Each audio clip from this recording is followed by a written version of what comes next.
Nas próximas videoaulas, nós vamos aplicar o conteúdo que a gente viu anteriormente para esboçar o gráfico de uma função real, de uma variável real.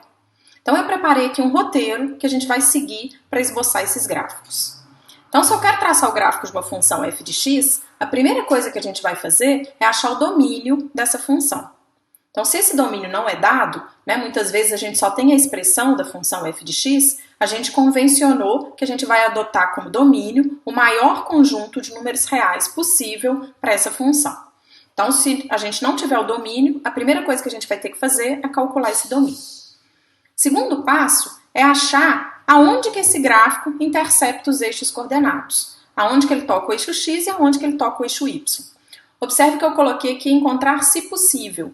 A gente vai ver que às vezes a gente não consegue saber qual é a interseção de um determinado gráfico com o eixo x, porque isso vai significar resolver uma equação que às vezes eu não sei resolver. Mas se possível, se a gente souber, o ideal é a gente achar esses pontos e já selecionar esses pontos lá no gráfico, porque eles nos ajudam a localizar o gráfico no plano cartesiano. E é óbvio que muitas vezes o gráfico não intercepta os eixos coordenados, ele pode não interceptar o x ou o y ou os dois, o que também é uma informação importante para a gente saber na hora de traçar o gráfico. Terceiro passo é a gente saber onde que a função cresce, onde que a função decresce.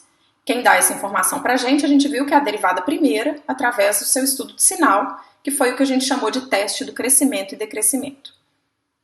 Depois disso, o quarto passo é saber como que a função cresce ou decresce nesses intervalos. Quem dá essa informação é a derivada segunda, através do estudo de sinal da derivada segunda, com o que a gente chamou de teste da concavidade. É saber com qual concavidade que a função está crescendo ou decrescendo, se é côncava para cima ou côncava para baixo. Então esses quatro passos são os passos comuns a todos os gráficos que a gente vai traçar. Então esses quatro passos a gente precisa fazer com todos eles.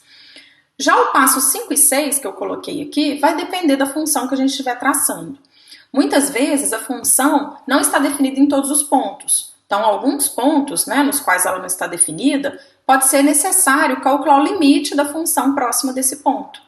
Porque no ponto ela não tem um gráfico, mas próxima do ponto eu preciso saber o que acontece com essa função para poder traçar o gráfico dela.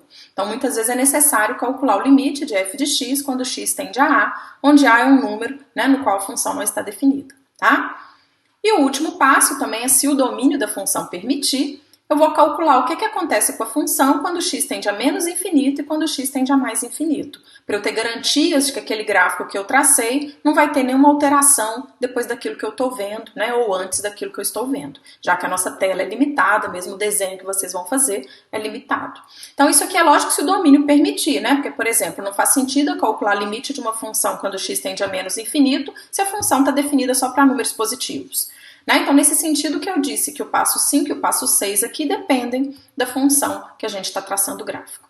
Tá? Então, vamos fazer alguns exemplos para aplicar esse roteiro e começar a esboçar os gráficos das funções.